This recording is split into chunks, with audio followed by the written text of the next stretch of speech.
If you would have asked me 5 years ago what the on-trend brewing thing would be in 2021, I would have guessed something with the letters I, P, and A. And I would have been wrong. Laugh all you want, but hard seltzer is here to stay. And Imperial Yeast's new seasonal strain W04 Paramount can help brewers get the most out of their water fermentations. A clean and aggressive fermenter, Paramount will produce an excellent seltzer with low fusel alcohols, plus it's gluten-free. If you tried making seltzer with standard ale or lager strains, you know the struggle, and Imperial Yeast is here to help with W04 Paramount. Learn more about this novel strain at imperialyeast.com and pick up your W04 Paramount before it's too late.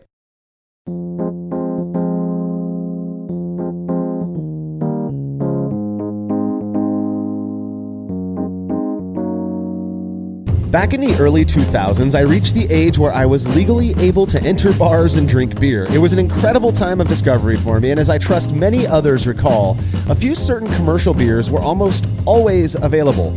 Fat Tire Amber Ale, Alaskan Amber, and for those of us in the Pacific Northwest, Mac and Jack's African Amber. Unfortunately, in this world of hop-crazed IPA fanatics, it seems the humble American Amber Ale has fallen a bit out of favor with both drinkers and brewers. You're listening to the Brewlosophy Podcast. I'm your host, Marshall Schott, and joining me on this episode to discuss one of my personal favorite styles is contributor Cade Jobe. Yeah, this is my second favorite style behind Kolsch. I mean, you've heard me talk about Kolsch before, but American Amber Ale is right there as a close second. I love this beer, and you might sort of recognize the similarity between these two. So this is another style that's really easy to session, which I guess is some commentary on how I like to drink beer. But American Amber Ale is a fantastic beer. It's to me, it's my favorite American style. I put it above IPAs, I put it above pale ales, and I can't wait to talk about the style on this episode. Yeah, I'm with you, man. The very first craft beer I ever drank, which I'm willing to admit was a bit before I turned 21, was an amber ale made by some small brewery in the Seattle area. And then once I was finally of age, I was going to school at Western Washington University in Bellingham, Washington, and began frequenting Boundary Bay Brewery, where I was always started off with one of their many amber ales. Whenever I'd go to the sports bar to play pool with my friends, it was customary to order a pitcher of either Fat Tire or Mac and Jack's African Amber. And the second batch of beer I ever brewed after my initial Irish Red Ale was an American Amber Ale. Without question, I cut my brewing teeth on this style, and to this day, it's one I hold near and dear to my heart. I'm looking forward to talking about it, as well as the results of my attempt to brew one using short and shoddy methods. All right, Cade, a few months ago, you and I briefly talked about a project in planning. The response was far greater than I expected, and now our newest podcast on the Brewlosophy Network is finally here. Since I've got you with me on the show, I figured maybe you could spend a minute telling our listeners what the Brew Lab is all about. Oh, of course. So I'm super excited about this show, and hopefully you guys have checked out the teaser episode or the first episode that we dropped on the Brew Lab. If you haven't, go check that out on Apple Podcasts or Spotify or any of the places that you're getting podcasts, and go ahead and subscribe to it too. That's how we can continue to produce the show, get some sponsors, and keep producing the content. But the idea of the podcast is to look at brewing science. So, we at Brewlosophy do a whole bunch of experiments, and that's what we talk about on the podcast, the results of those experiments. But what about real brewing scientists? What about people who are in labs with lab coats and beakers and flasks and gas chromatography devices and spectroscopy and spectrometry, and getting all of this objective data, not just, can we tell these two beers apart, but maybe let's characterize the differences. And so that's the idea of the podcast. Go behind the scenes into these labs, talk about brewing science, and get it out in a digestible format. So you don't have to read, the journal, or if you want to read the journal and listen to the podcast, but get it sort of into a digestible, easily consumable format. I have a neurotic love for learning new things, especially when it comes direct from the source. All of us at Brewlosophy are incredibly excited about the Brew Lab, not just as producers, but listeners as well. I'll be listening to every single show that you put out. Now, just a reminder, the Brew Lab is its own podcast. It will not be published on the Brewlosophy podcast feed, which means that in order for you to be notified of new episodes, you need to stop what you're doing and subscribe to the Brew Lab right now. Again, the introductory episode is currently available on all podcast servers that I can think of: Apple Podcasts, Spotify, Stitcher, Google Podcasts. Simply search for the BRU Lab and it should come up. If it doesn't, you might have to use the umlaut, which you'll find by holding the letter U down for a few seconds on your mobile device. We've already got a few interviews in the can and plan to start dropping weekly episodes by mid-February. Super excited about that one.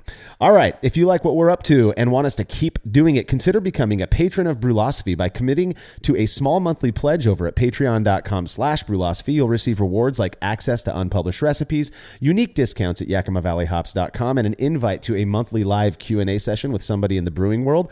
Coming up next Saturday, January 23rd, 2021, is Homebrew Talks Lorena Evans.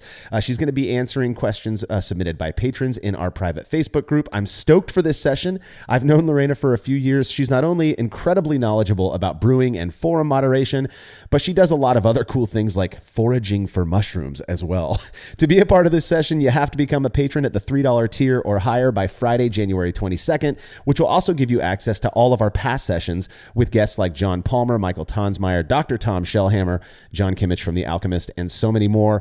To check out all of the rewards you can get for helping us do what we do, head over to patreon.com/Brewlosophy. Feedback is brought to you by Brewers Hardware, who have an array of amazing purpose-built stainless brewing products to improve your brew day. If you're looking for a high-quality pilot brewery, make sure to check out the gorgeous BH15 single-tier system, which comes with a hard plumb manifold to eliminate all hosing changes during the brew process. Head over to brewershardware.com to see what they're all about, and make sure to mention Brewlosophy at checkout to receive a free gift. Again, that's brewershardware.com. Listener Devin Brooks had some feedback on our recent episode where you and I actually, Cade, discussed hot side aeration. He said, you mentioned lots of experiments and another brewing community that avoids air exposure throughout the entire process by not stirring the mash, using a very soft boil, etc. I thought one of the important things about a vigorous boil was getting rid of DMS. This seems like a damned if you do, damned if you don't situation. I'm about to read your experiment from back in 2017 on the weak versus vigorous boil, but I was curious about the tenuous relationship between avoiding DMS and avoiding hot side aeration. Well, this is another example. First of all, I mean, so much to unpack here. Gosh, we could almost spend an entire podcast talking about DMS. But I think to be able to taste a difference in a beer that has DMS or doesn't have DMS, I think it may take some training. I think certainly people don't necessarily, some people are highly attenuated to DMS and so can taste the difference.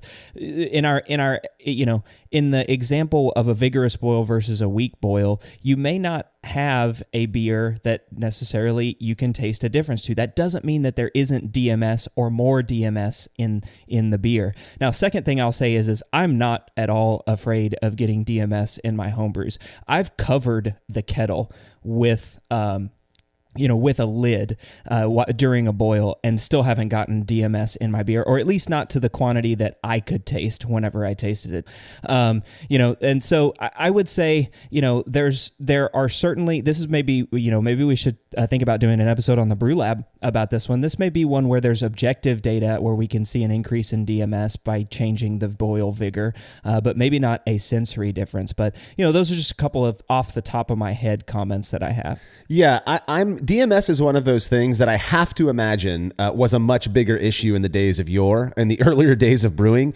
I've very intentionally tried to make a beer that has DMS in it by doing a covered boil like you, Cade, by doing less vigorous boils, by not boiling long enough. I can't get it. And we've actually done some tests on it too, had some beers lab tested, and there's no detectable DMS in these beers that are boiled for 15 minutes, say.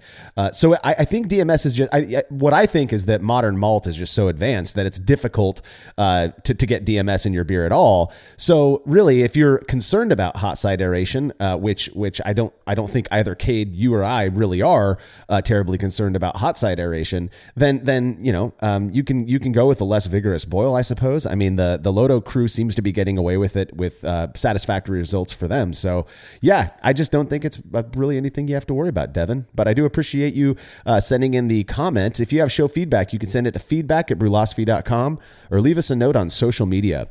So last week it was grape slice, and this week it's purple Gatorade Gosa. I'm not sure if I missed something with grape flavored stuff, but listener Brent Hatakayama sent me a kettle soured Goza that he made with 2.5 pounds, that's about 1.1 kilograms, of purple Gatorade powder, added at 5 minutes left in the boil. 1 minute beer review with Jersey and Tim. Oh, it's so pretty. It's purple, dude. It's purple drink. Purple drink. Purple drink. And there was no fizz and no head when it poured. That means something, right? We don't know what that means, but it does mean something. It better be grape soda. Oh, God, that's terrible. What is that? It was very deceiving. That's terrible. I was expecting it to be way more sour. It's like tartish. Okay, it's not terrible. It's not terrible. I'm starting to like it now. Terribly not what I was expecting. How about that? It's trying to be a sour. There's an actual beer name for something trying to be a sour. We just don't know it. It's like a grape drink being left on the Watered down, like a watered down. And it's flat. Yeah, like you put ice in it and the ice melted. Yeah. Did I stick the landing on that one, dude? I said flat, but you said it's okay to praise me on these things. I mean, we're the only few people that think we're good. Yeah. You know, it's growing on me, dude. It's just very light. It's just watered down, very light flavor, but it's good.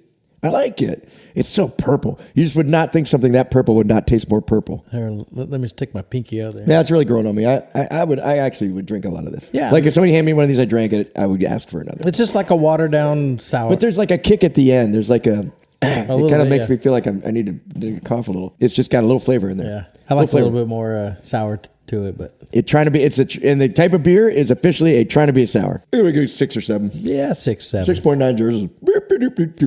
So, right up front, I did not have high expectations for this beer. I will admit that, and it probably explains why I liked it more than I thought I would. The saltiness was there, but it was barely noticeable, which to me is kind of key in this style Gosa. Ocean water Gosa is disgusting to me. The Gatorade, I have to imagine, contributed to some of that salty flavor. I think one of the things about Gatorade is that it has electrolytes through sodium. The grape Gatorade flavor was incredibly subtle, not strong at all, though the powder definitely made the beer purple, which was kind of neat. It looked more like Gatorade than it tasted, though. Wow. This is what I love about homebrewing, that you can actually use purple Gatorade in a beer and have just no fear of drinking it. I've never used purple Gatorade in a beer. I have had plenty of purple drink beers made before, which so the color might be interesting, but yeah, it sounds like the guys didn't really enjoy that as much as some of the other beers. But hey, this is what I love about homebrewing, trying new things. If purple drink and adding purple Gatorade had been fantastic, then hell, maybe this would have been a new style one of these days. Yeah, I don't know what goes through some people's minds. I've said it before. I just don't have that creative thing. I would never have thought to put Gatorade in a beer, and the fact that it wasn't absolutely horrendous, I think was kind of surprising. So thanks again for sending that in. And if you'd like to have your beer or any other fermented beverage you feel like sending in reviewed by Jersey and Tim, you can email me, Marshall@brewlosophy.com, and we'll get you all set up. When we return from this break, the focus will be on American Amber Ale.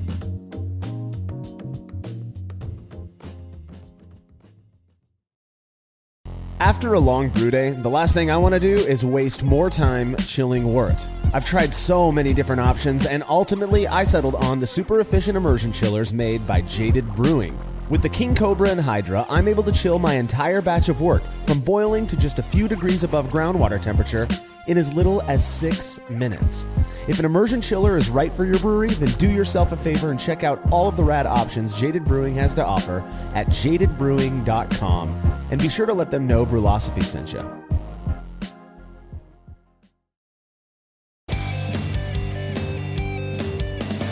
Compact and simple to use with a small footprint for brewing indoors, the Grainfather makes it easy for you to brew professional quality beers at home. The Grainfather is an all-in-one brewing system that lets you brew all-grain beer in a single, compact stainless steel unit.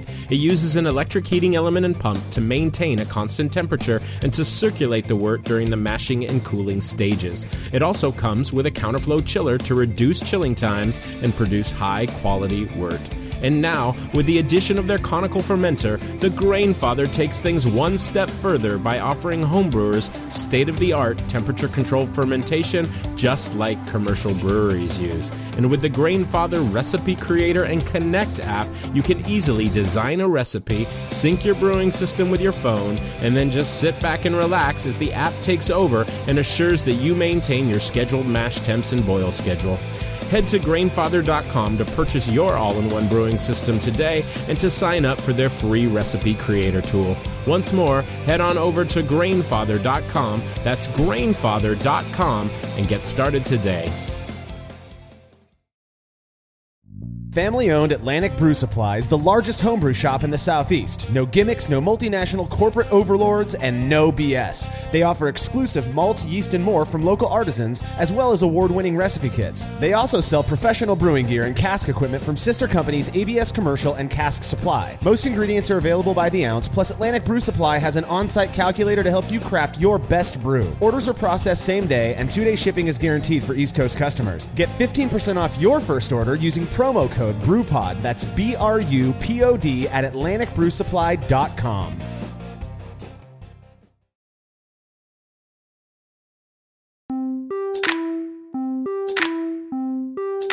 American brewing is rooted in centuries of tradition, and considering the fact the United States is a melting pot of people from all over the world, this tradition has been undeniably influenced by the brewing practices of much older cultures.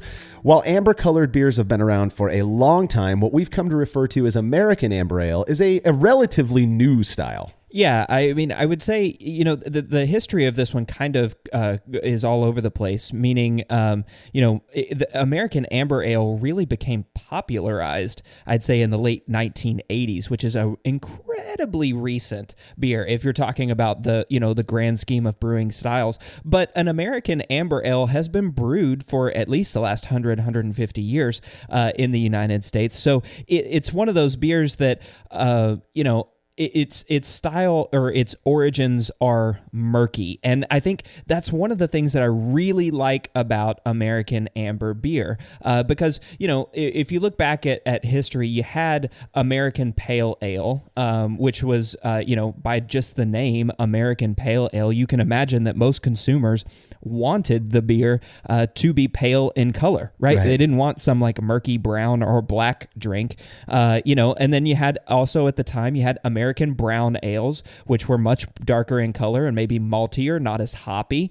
And so American Amber Ale kind of fit into this nice niche of, I don't want a sweet or maltier American brown ale, but I also don't want this super more bitter pale ale. What if we do something that's kind of balanced, maybe a little bit hoppy, maybe a little bit malty, but more balanced and just a really nice amber color? And I think that's really one of the benefits of this style, and kind of how you can see, styles are, it's not like styles are just born one day or just happen at one time. And I think that's just like, this is just a really fascinating example of American beer styles. Yeah, I that's the thing, with amber ales, and I like how beer nomenclature is defined by the way the beer looks, for much of the time.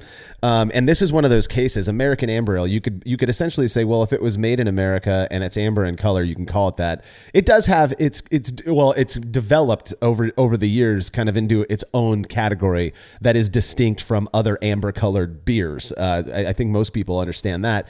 But undoubtedly, when people were coming over from Europe, with their brewing traditions, and, I think of things like English special bitter and mild and all of this, that it started with this idea that stemmed from, the European continent and brought over here. And then people started to adapt, as we're wont to do, into what eventually became what we refer to today as American Amber Ale, which has its own unique characteristics that are make it quite different than other amber colored ales and lagers. Yeah, exactly. And that you brought up just like a really good example of amber. I'd love to. I think I did it as part of studying for the Cicerone exam, but I'd love to do it again sometime. Is actually sitting down, a special bitter and then an American amber and maybe like a Märzen or something, from Germany, and just see how you can tell a difference in the style and why there is a style,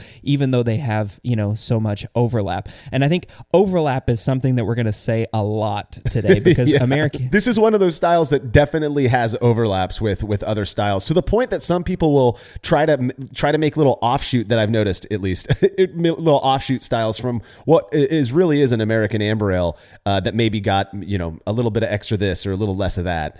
So that to me, it's what makes this style so flexible and fun. Yeah, and that's again one of the reasons why I love it is you do have a lot of flexibility. Now, I definitely have my preferences on what I like in an American amber ale, so I'll talk about that a little bit today. Even when they kind of go against the style guidelines, but like Fat Tire is a great example of a commercial beer of an American amber ale. Or you didn't mention it at the top, but another one that I really like is Bell's Amber. Oh yeah, and those are just fantastic, easily drinkable styles, and that's, to me, that's kind of one of the high points if you're going to try to make an amber ale, is make it drinkable. It's got to be drinkable, and that can be lightly balanced to hop, lightly balanced to malt, but really you want to be able to session this beer. Yeah, I agree with you, and we're going to get into the differences in interpretations of American amber ale in a bit, but maybe we should start by doing just going over the style description generally, in terms of, we can start with, obviously, appearance. Yeah, so obviously amber colored, right? I mean, it would be kind of weird if we if it was anything other than that kind of amber range of beer. You definitely don't want to. I mean, amber ranges quite a bit, so you can be fairly light amber all the way to some like dark and coppery kind of resin or amber, but you don't want to get into a dark color. But the other thing that I think you have to see in a good amber ale is it has to be clear. All right. And I think a lot of people may disagree, especially with, the hazy styles, but an amber ale's got to look crisp, clear, and I love to see little tiny effervescent bubbles in it. I think that's one of my favorite aspects of drinking an amber beer, is watching all the little tiny carbonation bubbles.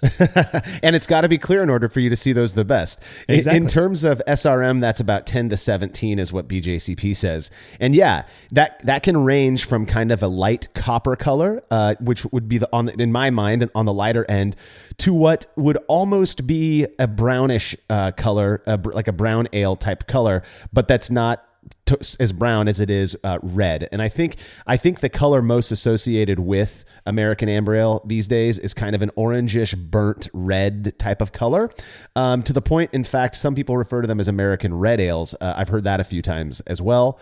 And so that, I'm with you. If you don't have a clear amber ale, this is where haze really does start to have in my opinion, a very negative impact on the way a beer looks, because a hazy amber ale just looks like mud, if you ask me. Yeah, exactly. And depending on, the balance of the beer, so the aroma and flavor, it can also taste like mud sometimes too, or at least taste murky. I mean, I don't mean it's actually going to taste like earth and dirt, at least hopefully not. But, it tastes murky. It doesn't have those crisp flavors. Yeah.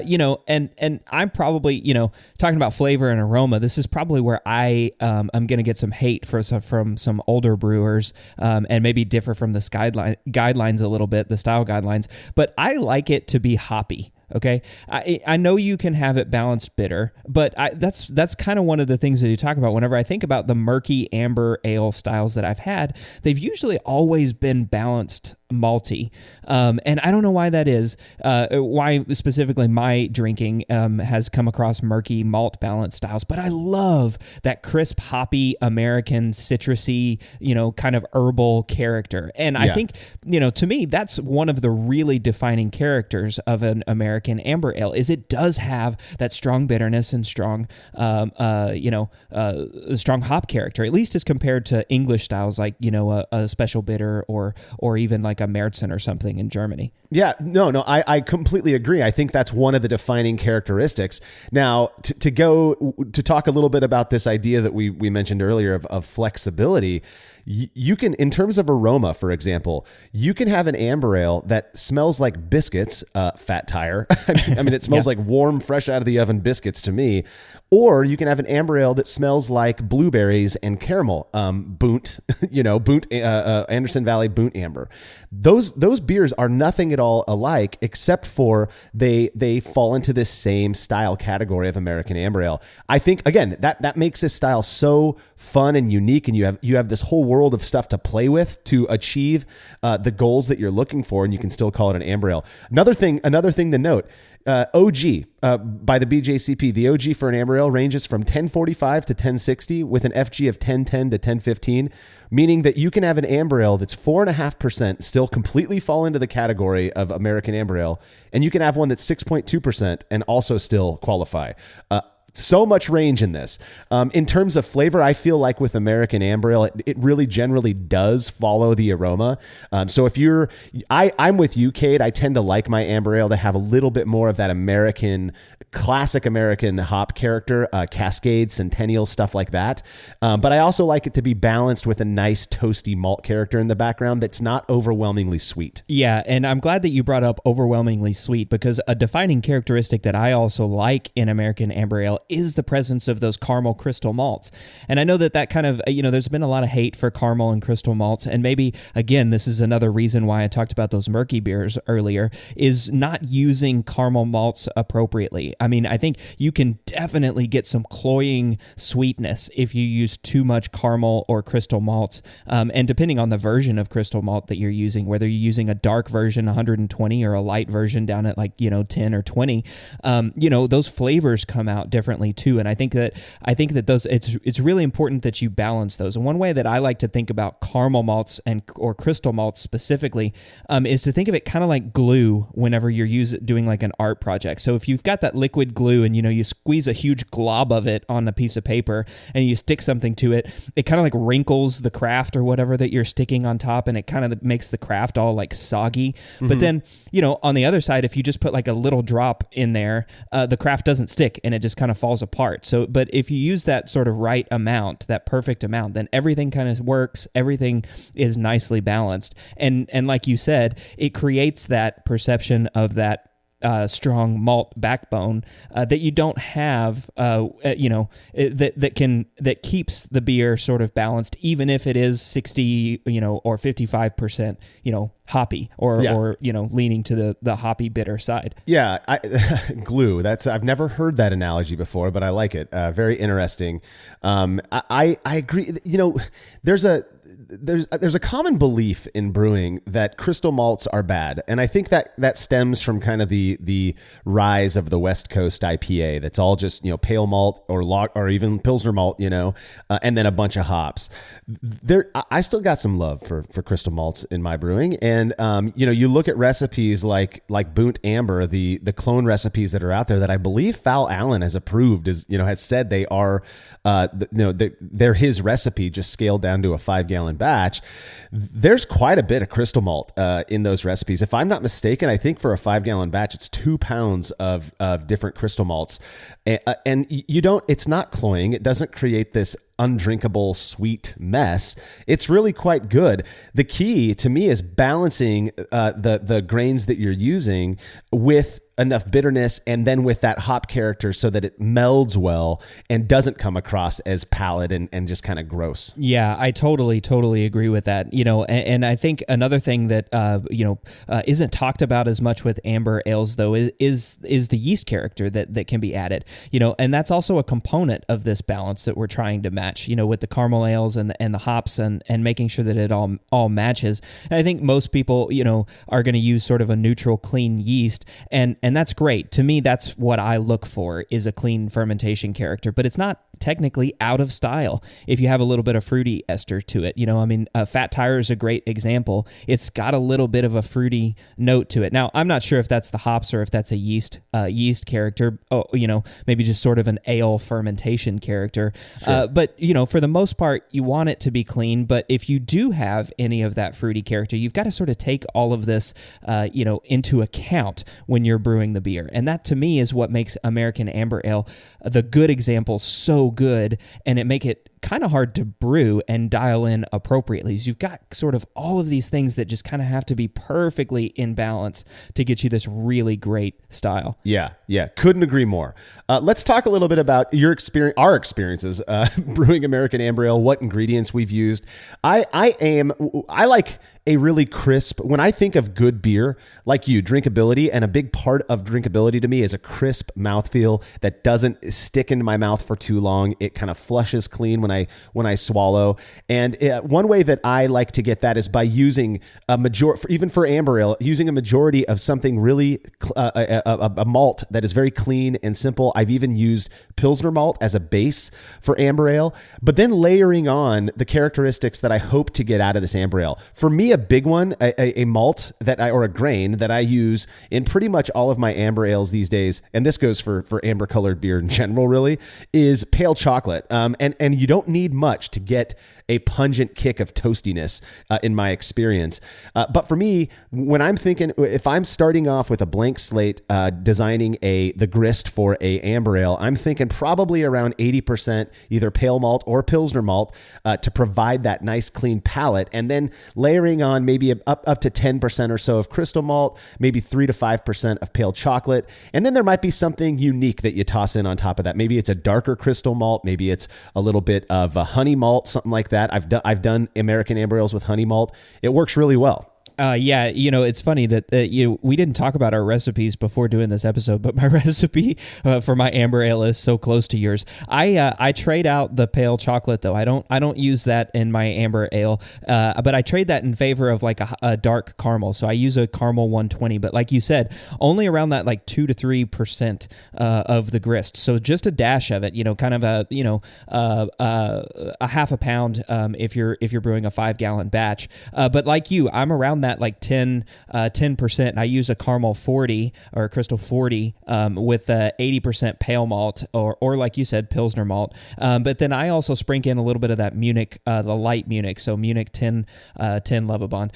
And those things together really give me the right balance of what I'm looking for. So that caramel 20 gives me the most of the color, right? That I'm trying to get. The caramel 40 is kind of in that beautiful range of ambers, at least in my opinion. And then that caramel 20 just gives it a little touch of that redness, but also some of those. Also some of the fruity character, but just a touch. Yeah, a good point on the Munich malt. I think another one, Vienna malt, fits well with American amber ale as well. For me, Munich, depending on the maltster, I've been using a lot of Metolius from Mecca Great Estate Malt, and Metolius is their Munich style malt. I'm telling you, if you like graham cracker flavor, you got to use Metolius Munich malt. It's phenomenally graham crackery, and to me, that really works well in a style like American amber ale. Now, for those who are chasing the fat tire biscuit flavor, you can use biscuit malt. I've seen so many amber recipes that have a nice charge of victory malt as well. Again, those kind of emphasize a little bit more of that biscuity edge in the ultimate beer. Now, in terms of hops, American amber ale is American amber ale because it uses American ingredients for the most part. To me, it has to have at least some American hop character. And I mean, you can go New World as well, maybe some Australian hops or New Zealand hops. But classic American amber ale to me is going to have, Cascade, Centennial, maybe a little bit of Simcoe in there, but not to the point of being a red IPA. It's got to be balanced enough to where you still get some of that malt character.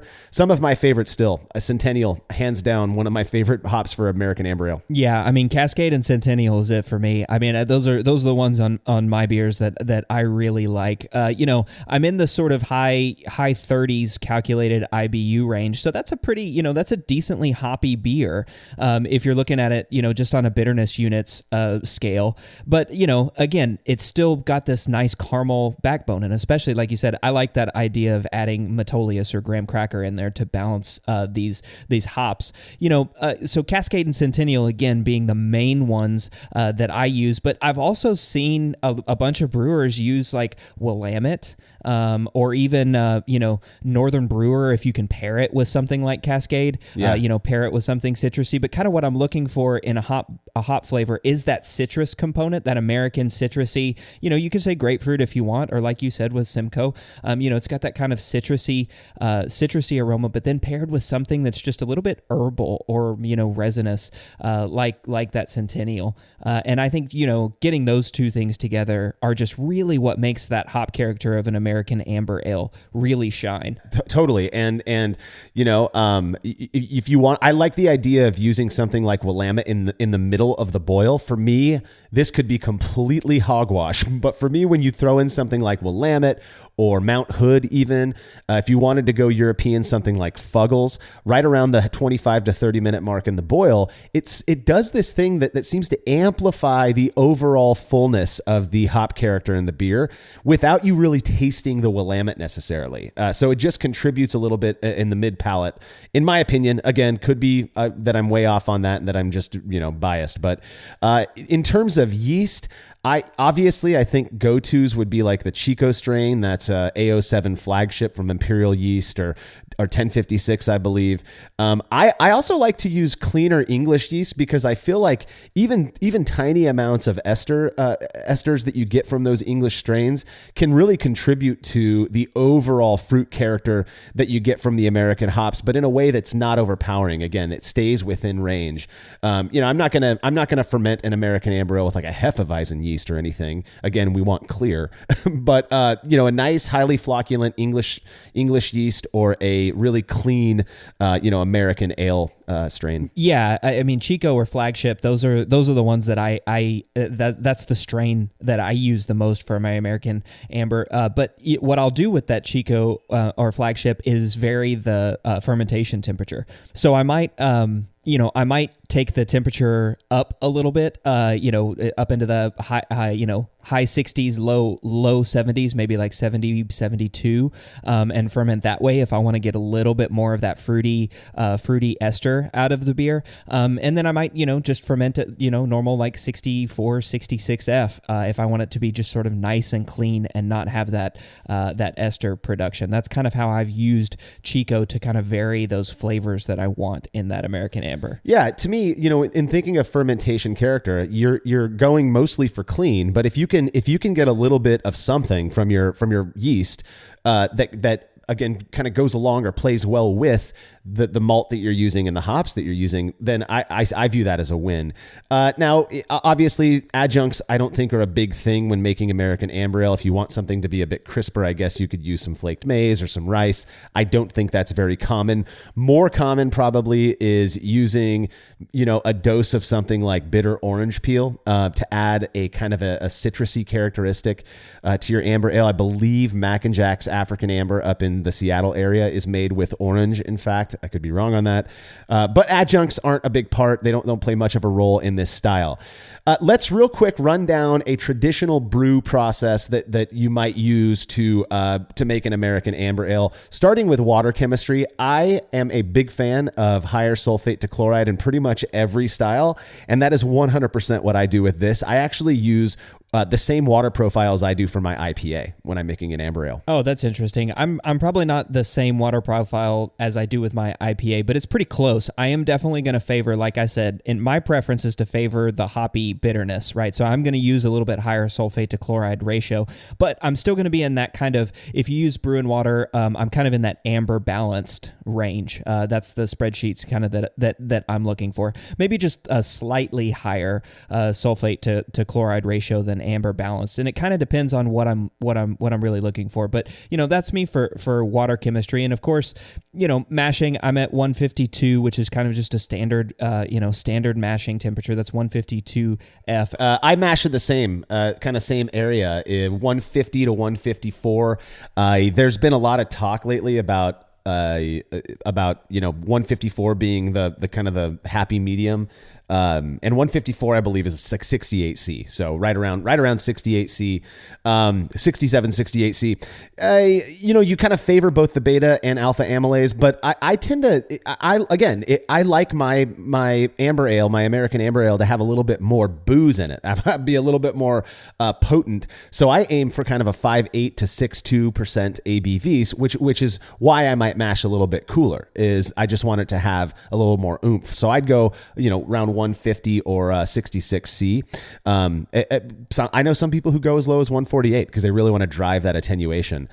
Boiling, obviously, this is a 60-minute boil beer. I mean, you're going to boil it for 60 minutes and add all those hops. You got to have ample time to isomerize those alpha acids from the hops to get that bitterness, which in this case, the bitterness can range anywhere from 25 to 40 IBU. So you're looking at, hops like Magnum up front to really drive that nice, crisp, bitter character. Yeah, exactly. Magnum up front at a charge that's, high 20s, low 30s. And then I like to add my hops sort of towards the end, like 15 minutes, 5 minutes, and then at Whirlpool. But that's, like you said, that standard 60 minutes so that I can get a full boil out of the beer. Yeah. Once the boil is complete, you're going to chill it down as quickly as possible. Try to get a nice, good cold break.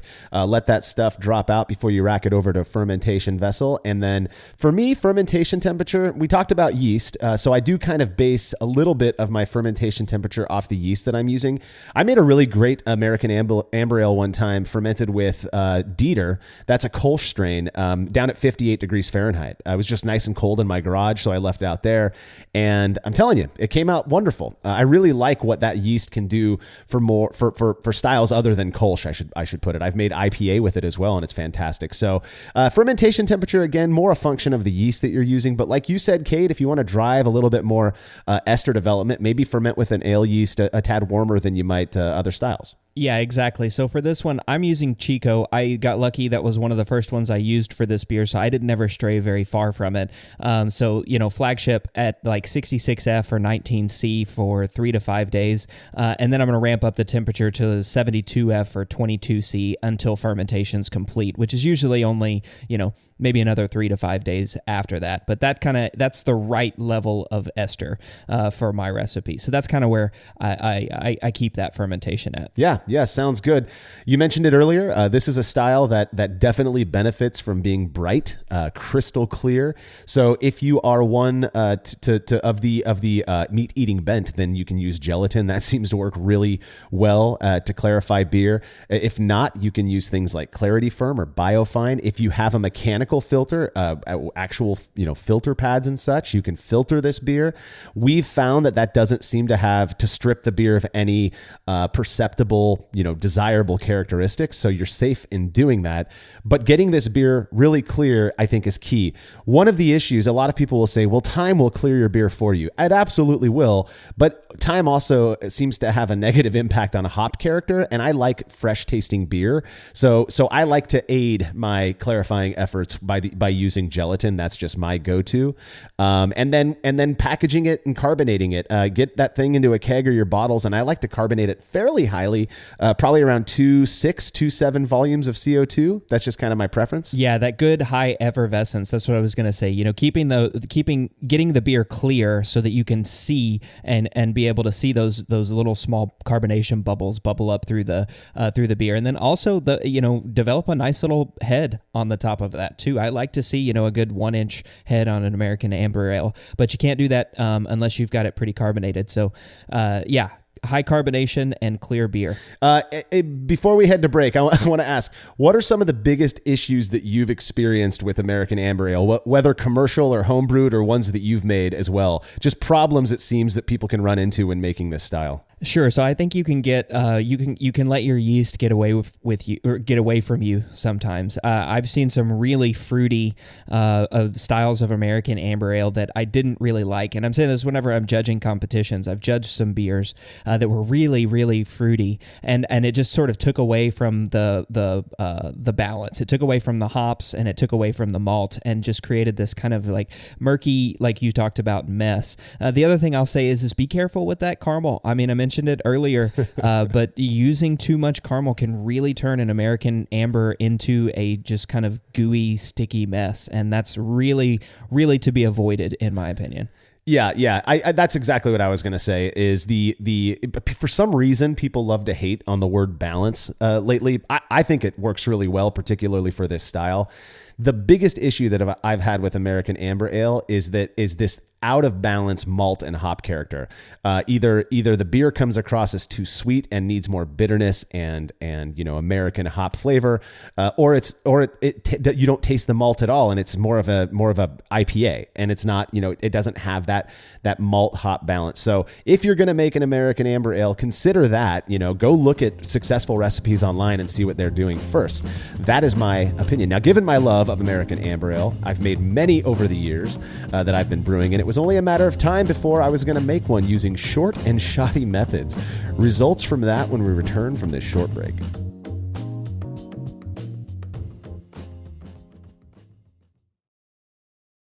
Have you ever thought about adding a port to your kettle but held off because you didn't feel like drilling into your gear or sending it off to have someone else do it? From the makers of the world's fastest counterflow chiller, the Exchillerator, comes the Hangover, the easiest way to add extra ports to your kettle as well as countless other options. Mount a faucet to your keg for easy portable pouring. Set up the perfect whirlpool arm. Hold a heating element in place. All of this and so much more without permanently modifying your gear. Manufactured right here in the United States, the Hangover offers brewers too many convenient solutions to list here. So head over to Exchillerator.com today to see what the Hangover can do for you. As every brewer knows, the best beer requires the best hops, which Yakima Valley Hops provides fresh from the source to brewers around the world, carrying everything from classics like Cascade to modern favorites like Galaxy and Mosaic, as well as other ingredients and gear. Yakima Valley Hops has it all. And don't forget to check out their new podcast, The Late Edition, where the YVH crew goes into depth on our favorite plant with industry experts. Head over to YakimaValleyHops.com now to see all they have to offer and subscribe to The Late Edition wherever it is you listen to podcasts. Craftmaster Growlers takes traveling with and sharing beer to a new level. Made from heavy-duty stainless steel, Craftmaster Growlers are double-wall insulated and can keep beer cold for up to 8 hours. Unlike typical growlers, Craftmaster Growlers come with a swiveling tap and fully integrated CO2 regulator cap, allowing beer to stay fresh for 2 weeks or more. The square design takes up less space and will fit in most refrigerator doors, and every Craftmaster Growler comes with a 1-year warranty. There are 64 and 128-ounce versions available over at craftmastergrowlers.com. The brew-in-a-bag method has blown up over the last few years, and in that time, it's become very clear that not all bags are created equal. For the best BIAB experience, you have got to go with the Brew Bag. Made from high-quality, food-safe polyester, the Brew Bag is available in both 210 micron for standard brew-in-a-bag, as well as 400 micron, which works beautifully for all-in-one recirculating systems. I've been a Brew Bag user for years and wouldn't brew without it. Head over to brewinabag.com to get the fabric filter that works for you and use promo code TBP17 at checkout to receive a discount. Again, that's brewinabag.com.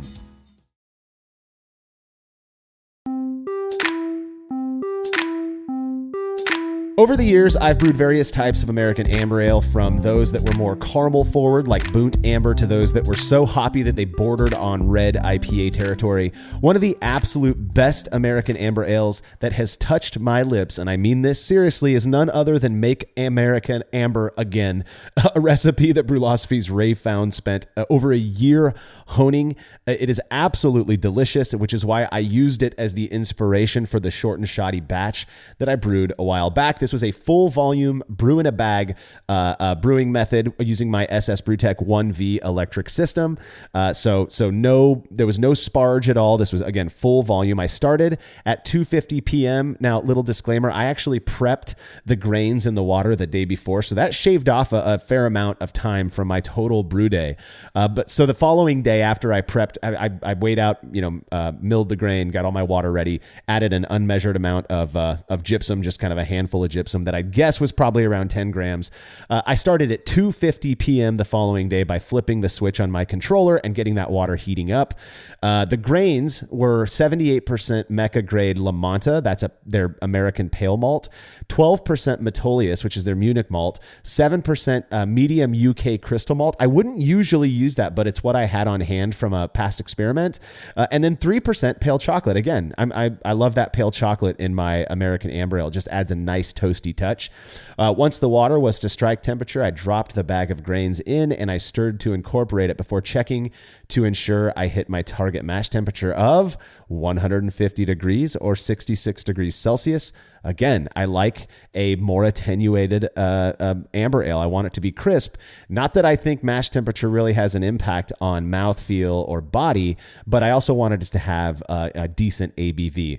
I typically get about 63 to 68% efficiency on these batches as well. And so I'm thinking, well, if I want this to have enough alcohol, if I don't hit my efficiency goal, then one way for me to get that alcohol in there is to mash a little bit cooler. Yeah, exactly. Mash a little bit cooler to get a little bit higher or more fermentable sugars, to get that more attenuative beer. Or, like I would say too, you wanted this beer to be drinkable and crushable. So if you just let it rip and maybe have a little bit lower ABV, I'm not going to be opposed to that at all. In fact, I might actually prefer one that's a little bit lower ABV. Sure. Yeah, a lot of people do. That's a common thing with American Amber Ale. So, all right. So I left the mash. I let it rest for just 30 minutes.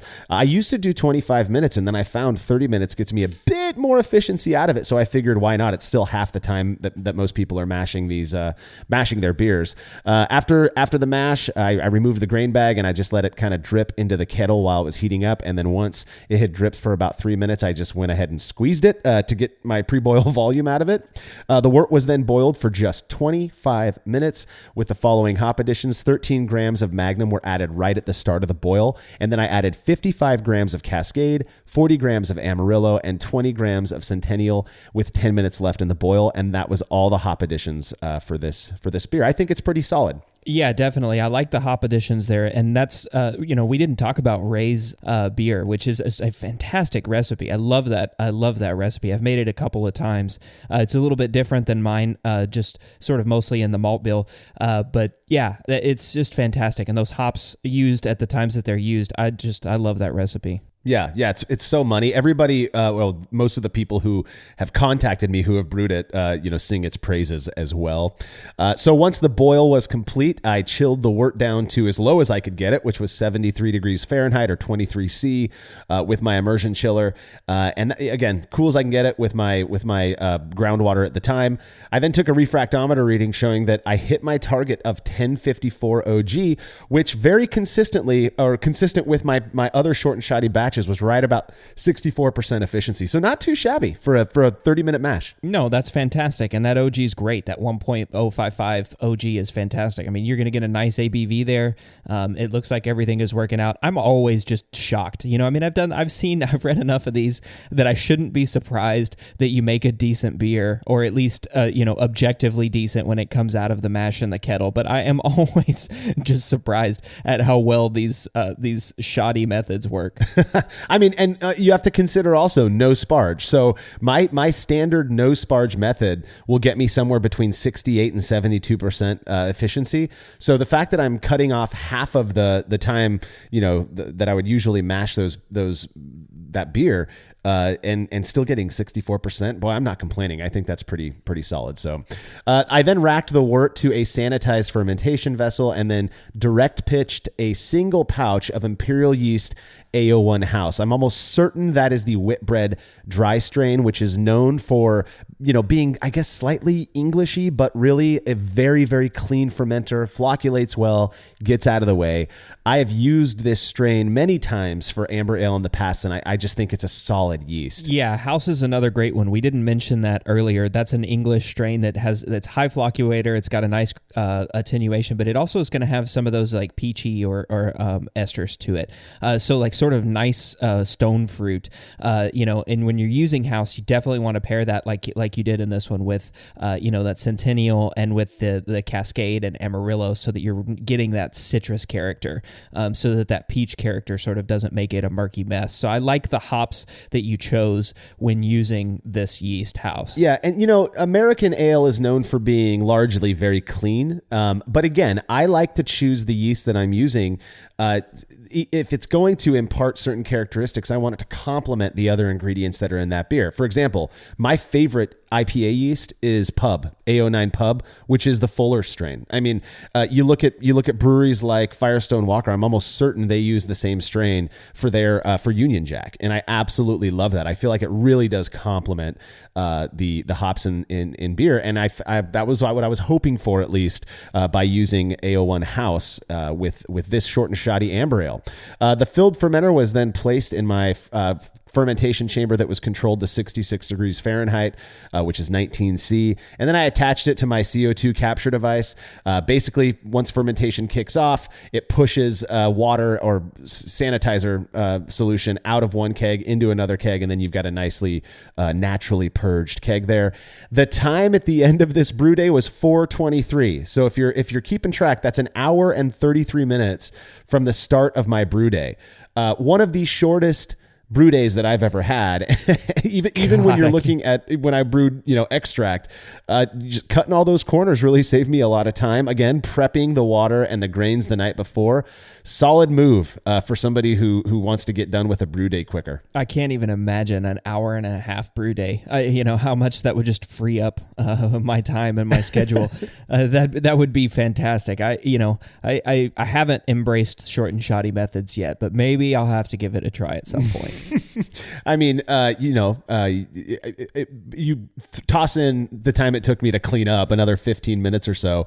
I'm still under 2 hours, and now at this point, the hope is just that the beer turns out good enough to want to drink it. So, well, just 7 hours later, I came back, took a peek at the beer sitting in my chamber, and noticed that it was actively fermenting. Again, imperial yeast doesn't mess around. Those high pitch rates are money, especially for this style of brewing where you don't want to make a starter. It was very fresh yeast as well.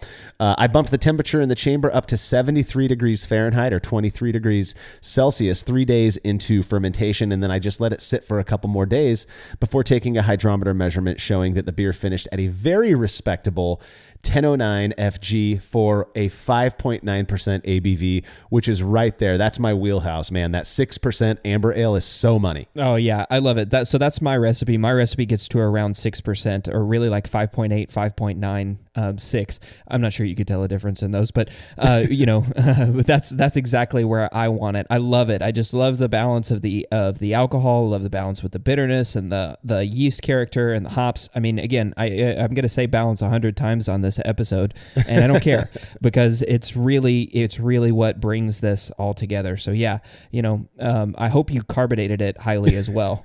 I sure did. You know me. At this point, with the beer done fermenting, I cold crashed it to 33 degrees Fahrenheit with positive pressure on it from the CO2 tank. I'm not into oxidized beer. And then I left it alone for 15 hours before fining it with gelatin. I wanted it to be as clear as possible.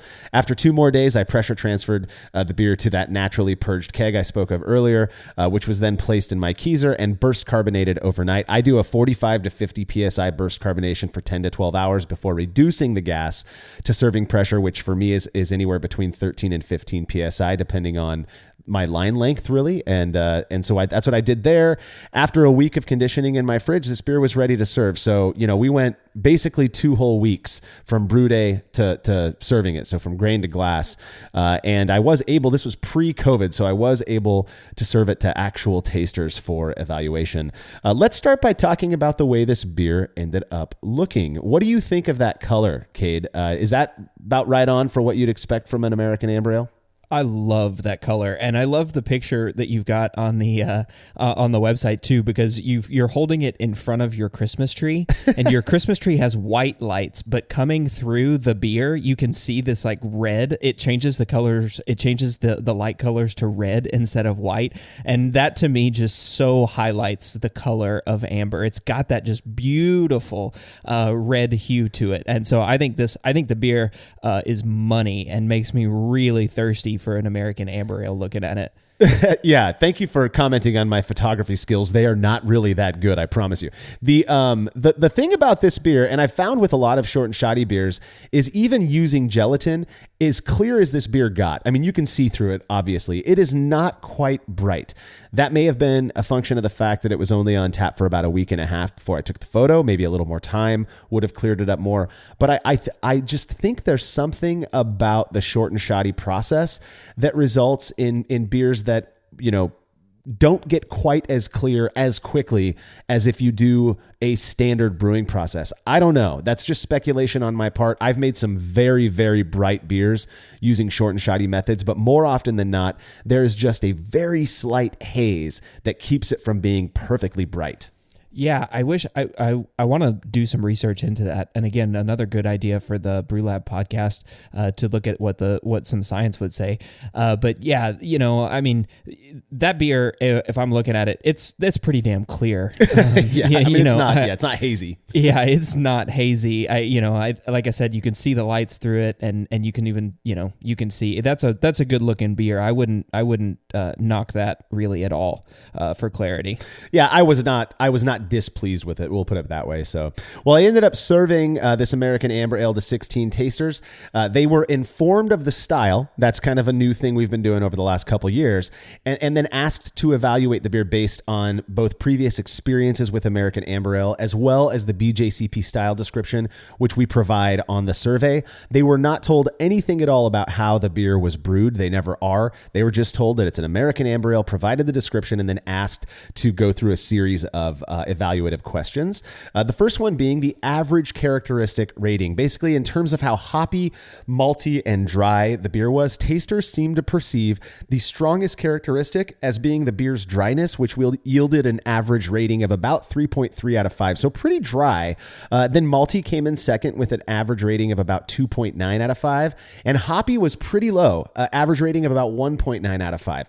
That was not intended. I was hoping this beer would be a bit more hop forward than it was, but it wasn't bad. I actually really quite liked the beer. I would agree with the taster ratings on this that it was very dry, nice and crisp, easy drinking. Had it not been perceptibly dry, it would have come across to me as perhaps a bit out of balance, maybe a little bit too sweet, because that hop character just didn't really pop. Yeah, that's interesting that dryness was the main character, and that's you just hit the nail on the head. Those were my thoughts as I was thinking about it. It really accentuates that sort of hoppy pop, which is what you were going for. So I wonder, I mean, not to question the tasters, but I wonder, if that was also sort of what they were tasting. Is that sort of balance to the hop, but characterizing it more as dryness rather than than hoppiness. But of course, they reported the results that they reported, so that's of course just speculation. But yeah, I mean, a dry beer for an American Amber, is probably good. I mean, I'm surprised because you were up in that 6% alcohol range. I would have thought that it wouldn't have been as dry, but maybe also that little alcoholic taste was also sort of driving your tasters to report that dryness. Not sure, but still, I mean, nothing wrong with those results. I mean, you're still squarely in American Amber style. Yeah. Oh, yeah. And drinking it myself, I'll tell you all day, it was a good beer. I mean, there was nothing wrong with it. Was it Make America Amber again? Not necessarily. It was not as hoppy. Didn't have that kind of American citrusy, piney hop punch that I was after. And that may very well be because of the hops I used, just maybe a little long in the tooth. I don't know. But it was good. It was a very easy drinking beer, in my opinion.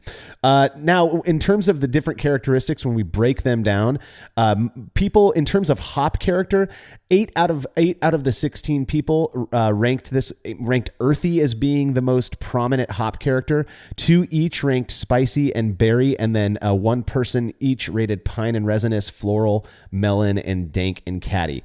Now, considering I didn't do a dry hop, the earthy thing sort of makes sense to me. There is a very distinct and desirable for a lot of people kind of earthy, like hay or straw note that I get from the La Manta from Mecca Great Estate Malt. It's really quite nice. To me, it's like malty, grainy goodness. But it makes sense to me that maybe people were perceiving that and then kind of misinterpreting it as possibly hop character because it was stronger. I don't know. But again, there's an element also that speaks to the subjectivity when you look at how many different ratings there were. Yeah, 8 out of 16. Earthy. I get it. That probably is what I would rate it as well. But some people got spice. Some people got berry. Some people got floral. That's just, again, subjectivity of perception there. Yeah, that one's interesting to me, earthy, especially with the hops that you used. I mean, you used Amarillo, Centennial, and Cascade, and none of those hops, especially in those combinations and amounts that you used, scream earthy to me. So, yeah, I haven't brewed with La Manta yet. I'm excited to. I'm planning to brew with it pretty soon. And maybe that explains it. I would also sort of suggest it maybe house, the yeast that combines with La Manta, because it's going to have that little stone fruit. Maybe it sort of gave the impression of a more English, earthy kind of characteristic to the beer too. So maybe all of those things together sort of contributed to that. But that's interesting. Yeah, I agree. In terms of malt character, 5 out of 16 tasters rated toasty, and then another 5 rated caramel and sweet as being the two most prominent malt characteristics. Makes sense to me. 3 felt it was nutty, and then 2 picked up more roast than anything else. I'm not quite sure on that. Maybe people are a bit sensitive to that roasty character. And then 1 person endorsed a chocolate character in terms of malt. I personally felt it was definitely a crackery bread crust, but with a toasty edge on it. So I probably would have put toasty if I was taking this survey, though there was definitely a hint of sweetness that was probably more than just a hint.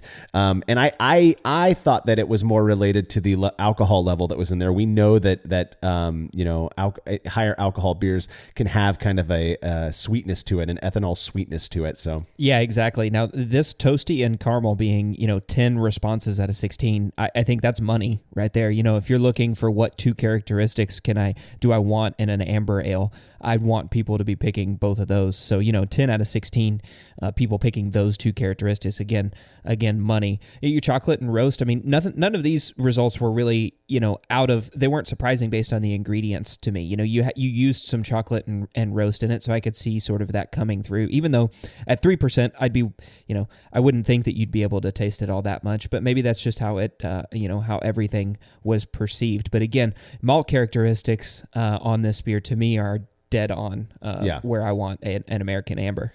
Yeah, I'd be a little concerned if more people felt that it was roasty. That to me, you start getting into brown ale and obviously porter and stout. So the fact 2 people noted it, that's fine. Again, toasty, caramel sweet, I get it. That makes sense to me for this style. In terms of yeast character, 9 out of 16 rated it as being clean, and then another 5 said that they perceived ester character as being the strongest. That makes sense to me as well. I did use an English yeast. There was also still, some of that hop character came through, and I'm wholly convinced that there are folks out there who when they perceive fruity hop character, they might think that it's esters from fermentation. That makes sense to me. Another 2 perceived a sulfur note in the fermentation character, and I did not get that whatsoever. So I'm not exactly sure what they were picking up, but hey. Yeah, I'm not sure either with the sulfur, but you've got here 14 as esters and clean, right? So 14 out of 16 picked up some slight esters or clean. It's interesting too that the other options are wild and phenolic, and nobody picked those, which is fantastic. So that means you got a nice fermentation character out of the beer. I would also sort of suggest that esters may be again from house the use of that yeast, which just might have added just a touch of ester to it, and that might be what sort of led to the hop character that we talked about being earthy earlier. So I wonder if the people who picked earthy as the hop character might have also picked esters as the prominent yeast character. That'd be an interesting thing to look at. Yeah. And, I was sitting here thinking about the sulfur thing, and somebody reached out to me a while back when I started doing my naturally purging, the keg with CO2 produced from fermentation. And they had done the same thing and noticed that their beer took on a more sulfury characteristic. I think they were making, pale lager for the most part, but it's possible that I don't know how it would work. It doesn't seem plausible, but it's entirely possible that, racking beer into a keg that was purged with fermentation CO2 maybe left some residual sulfur notes. I don't know. But again, it wouldn't surprise me if that was the case. In terms of off flavors, 1 person noted grassy and another person noted acetaldehyde. Again, I got nothing of either of those. I did get a very distinct hay-like flavor, which I get from La Manta. I already said that. And so that wasn't grassy to me, though. 0. Perhaps somebody else perceived it as such. One of my favorite questions is, how well does this beer represent the style based, again, off of what you've tasted of American Amber Ale before, but also the BJCP description that we provide? 2 out of 16 people thought it was a spot-on example and rated it a 5 out of 5. This is such a flexible style that didn't surprise me in the slightest. 10 more people gave it a 4 out of 5. So right there, you've got 12 of the 16 people rating it, 4 or 5 out of 5, and then another 3 felt it was a 3 out of 5. One person endorsed a 1 out of 5, and nobody endorsed a 0 or a 3 out of 5. To me, this beer was definitely in the realm of American Amber Ale. I wouldn't have given it a 5 out of 5 necessarily. I think I would have probably been in that 4 out of 5 range because it didn't have that hop character that I like so much in an American Amber Ale, and that to me really makes it stand above other amber styles of beer. Yeah, that's exactly what my comment was going to be. Was looking at the other results, it looked like hops was the one that sort of stood out as being the most sort of divergent from what we would consider an American Amber Ale. Again, not out of style, but just the one that maybe is the furthest away from the center of the style. And looking back again, this is 10 people that rated it 4 or 5. 4 is very good, right? So this 10 out of 16 that rated this is a very good example of the style, which again goes to this. I don't know why I'm surprised by these. You've done enough of these short and shoddy, but every time I just cringe when you talk about a 25-minute boil or a 25-minute mash, or just putting a sprinkling of gypsum in, and they come out well. Which I cringe every time, but it's fantastic to see that they're coming out and the beers are turning out. Yeah, well, and then the main thing is, do people like the beer? It may be very representative of the style, but does that mean people really like it? Well, 4 out of 16 tasters rated it a 5 out of 5 in terms of preference, meaning that they liked it a lot. Another 6 people rated it a 4 out of 5, and then 5 people rated it a 3 out of 5. One person really didn't like it and gave it a 0 out of 5. Subjectivity of preference, I totally get it. But everyone else, 3 out of 5 or higher, with the majority there rating it a 4 out of 5 in terms of just liking the beer as they're drinking it. So I'd say that's a win. People enjoyed this beer. Was it the best American Amber Ale I've ever made? No, it wasn't. But it was definitely tasty. It wasn't a dumper. We drank the entire keg. To me, it was more akin to the maltier versions of a couple decades ago. It wasn't biscuity like Fat Tire. It really had kind of a what I refer to as a wet malt character. So it didn't have that dry biscuit nutty thing. It had more of a caramely toasty thing going on. If I were to brew this exact batch again, I wouldn't do it exactly as I did it. I'd probably up the bittering hop addition a bit to balance out that perceived sweetness, and then I might dry hop it with a blend of maybe Amarillo and Cascade just to amplify that hop character while drinking the keg later on down the line. Still, I was pleased with this batch, and it seemed most tasters liked it as well. Yeah, exactly. The only recipe change I might make again is I whirlpool some hops as well. So I might add some Cascade or Centennial at whirlpool and get a little bit more hop flavor from it. But yeah, up in the bitterness probably wouldn't be a bad thing to just kind of balance it out. But again, tasters liked this beer. Yeah. And that's just still fascinating to me. That they liked a beer that I brewed. I know. Yeah, right. You're such a terrible brewer. Well, we got a couple reader comments. First one comes from Tyler. He says 75 IBU seems really high for an American Amber. No, I thought that was IPA range. I just brewed an Amber yesterday for the first time in years and targeted 20 IBU. First off, Tyler, I did ask Ray about the IBU when I was designing this recipe, and his response to me was, just go with it. It works, I promise. That said, I've come to question the accuracy of the whole IBU measurement thing, at least as they're calculated in brewing software, as an indication of bitterness. This beer was not 75 IBU, I promise you. It needed more bitterness, in my opinion. I've brewed a ton of short and shoddy batches with reduced boil lengths that had high calculated IBUs, but weren't nearly as bitter as expected. Again, that was the case with this beer. In fact, one reader asked more specifically about how I determine my bittering additions when brewing short and shoddy batches. His name is Matt Grenoble, and he said, when converting a normal 60-minute boil recipe to a short and shoddy 25-minute boil, do you adjust the amount and timing of additions such as hops? I assume the later additions don't matter, but if the original recipe calls for 1 ounce addition, that's 28 grams for 60 minutes, would you bump up the amount a little at 25 minutes to get the IBUs you want out of it? Yes, 100%. Absolutely. That's what I do. Cade, I'm curious to hear your thoughts. But my thing is, if I'm using just IBU, again, I'm not so sure that is very accurate. We've honed our skill with bitterness at 60 minutes or first wort hop even.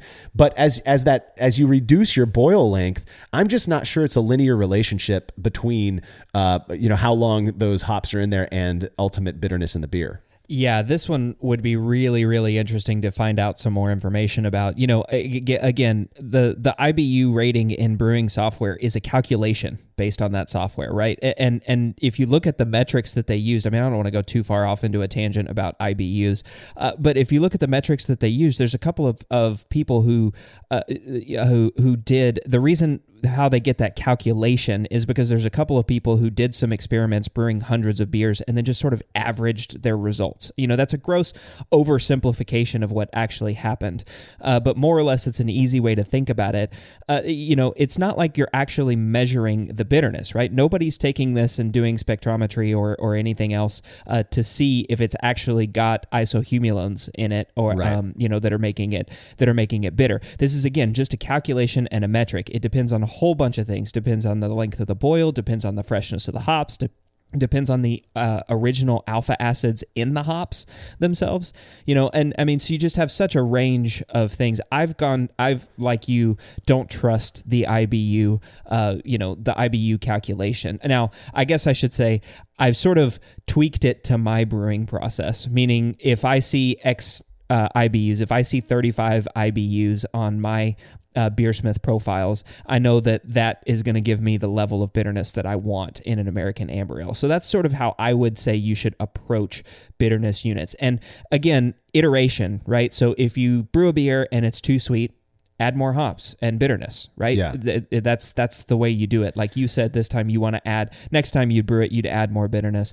That's how I would say to approach that line of thinking, at least. I mean, if I had to guess, just based on my experience drinking beer over the last 2 decades, I would probably say that this was somewhere around the 20 to 23 IBU range. Perceptibly, it just was not that bitter. It had enough to keep the beer in balance. Don't get me wrong, but there was definitely not 75. And I'm again, Ray is a great brewer. He knows he's perceptibly keen. I don't think a real 75 IBU version of this beer would be very palatable. It'd be very bitter, in my opinion. But yeah, you gotta pick what works for you. I do the same thing that you do, Cade, is I base especially when I'm doing a 60-minute boil, I base that first hop addition off of the IBU rather than amount of hops. But I do wonder if if I'm kind of walking uphill on that one, because the IBU is such a confusing thing for me at this point. But all right, final comment comes from Will Allwart. He says, it's nice to see a classic get some love, especially in the world of the IPA craze. A note on the earthy hop comments. This is very interesting. He says, I can't remember seeing or reading a recipe in the last 2 or 3 years that used such a large 15-minute hop addition with no other whirlpool or dry hops added. I'm guessing what tasters were experiencing was more of the hydrocarbon fractions of the hops, which they're not used to tasting these days. And he says, yes, I read Scott Janish's new book. I think this is mostly due to brewers moving most, if not all, hop additions to the whirlpool and dry hop these days, which seems to push the fruit citrus flavors. If this same recipe had a whirlpool or dry hop addition, I'd be curious to see if the earthy score would go down while raising 1 or 2 of the other hop descriptor scores. Fascinating. I wish I had reread that chapter of Scott Janish's book. I believe what he's talking about there, the hydrocarbon fractions of the hops are less soluble in beer. So they just kind of they don't break down. They just kind of hang around. Mm-hmm. So if you're I think that's correct. So if you're adding those at that time, that 15-minute addition, you're going to not have as many of those fruity esters, or not esters, but fruity characters of the beer, maybe some of those thiols and terpenes. At least that's my understanding. That's kind of fascinating because I anecdotally have that same sort of experience. I've never looked at the science behind it, but but I have brewed beers at 15 minutes, especially Cascade. When I use Cascade at around 15 minutes, I do get this sort of, I've always called it grassy, but now I'm sort of second guessing myself and wondering if that is earthy. But, that certainly seems interesting to me. And I'm going to have to go back and reread that chapter of Scott Janish's book and just kind of figure that out for myself. Yeah, I mean, Will, you're obviously an astute brewer, and it makes sense to me that could possibly be it. A lot of people aren't putting hops, using kettle hops at that timing anymore these days, despite the old, bittering flavor and aroma addition idea. So thanks for the comment on that. All right, Cade, I think that about covers American Amber Ale. Is there anything else before we finish up? No, I think I'm all good. I hope people go drink and brew some amber ales. I'd love to see more of them. Absolutely. Please remember to subscribe to our new podcast, The Brew Lab, so you're notified when new episodes drop. And don't forget, you can click the link in the description of this episode to read all about this short and shoddy American Amber Ale. The Brewlosophy podcast is made possible by the generous support of our sponsors as well as all of our rad listeners. We seriously could not do this without you. Cheers to everyone who has subscribed and left a review of our show. It makes a huge difference. If you haven't yet, please consider doing so. Head over to brewlosophy.com/support to view a list of ways you can easily help us to continue producing this podcast. If you want a reward for your support, visit patreon.com/brewlosophy. Thanks again for listening. We'll be back next week with another episode of the Brewlosophy podcast. Until then, think beer. Start off the morning with some hot tea, lemon and honey, cause it suits my bro. Put some herb in the bowl, yeah, it's homegrown. Ain't gotta go through the middleman no more.